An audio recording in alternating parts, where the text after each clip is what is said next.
ಗೋವಾ ಮುಖ್ಯಮಂತ್ರಿಗಳು ಏನು ಅವರ ವಿಧಾನಸಭೆಯಲ್ಲಿ ಮಹದಾಯಿ ಯೋಜನೆಗೆ ಕೇಂದ್ರದ ಅರಣ್ಯ ಪರಿಸರ ಇಲಾಖೆ ಅನುಮತಿ ಕೊಡೋದಿಲ್ಲ ಅಂತ ಹೇಳಿದಂಥದ್ದು ನಾನು ತೀವ್ರವಾಗಿ ಖಂಡಿಸ್ತೇನೆ. ನಮ್ಮ ಪ್ರಸ್ತಾವನೆ ಇವತ್ತು ಅರಣ್ಯ ಪರಿಸರ ಹವಾಮಾನ ಬದಲಾವಣೆ ಇಲಾಖೆ ಕೇಂದ್ರಕ್ಕೆ ಕಳಿಸಿದ್ದೇವೆ.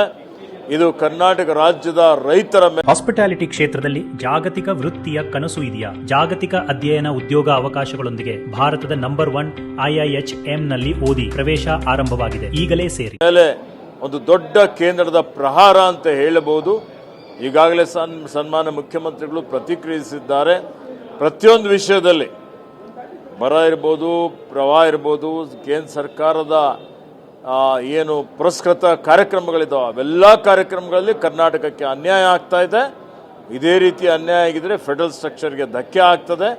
ಇಡೀ ರಾಜ್ಯದ ಜನ ಕೇಂದ್ರ ಸರ್ಕಾರ GST ವಿತರಣೆಯಲ್ಲಿ 15ನೇ ಹಣಕಾಸು ಯೋಜನೆ ಅಡಿಯಲ್ಲಿ ನಮಗೆ ಆಗುವಂಥ ಹಣಕಾಸು ಇವತ್ತು ಕೊಡುವಂಥ ವಿಚಾರದಲ್ಲಿ ಪ್ರತಿಯೊಂದು ವಿಚಾರದಲ್ಲಿ ಕರ್ನಾಟಕದ ಮೇಲೆ ಅನ್ಯಾಯ ಆಗ್ತಾ ಇದೆ. ಇದರ ವಿರುದ್ಧ ಖಂಡನೆಯೂ ಮಾಡ್ತೇವೆ ಮತ್ತು ಹೋರಾಟನೂ ಮಾಡ್ತೇವೆ. ಅವಶ್ಯಕತೆ ಬಿದ್ದರೆ ಸುಪ್ರೀಂ ಕೋರ್ಟ್ಗೂ ಹೋಗಿ ನ್ಯಾಯ ಪಡೆಯಲಿಕ್ಕೆ ಪ್ರಯತ್ನ ಮಾಡ್ತೇವೆ.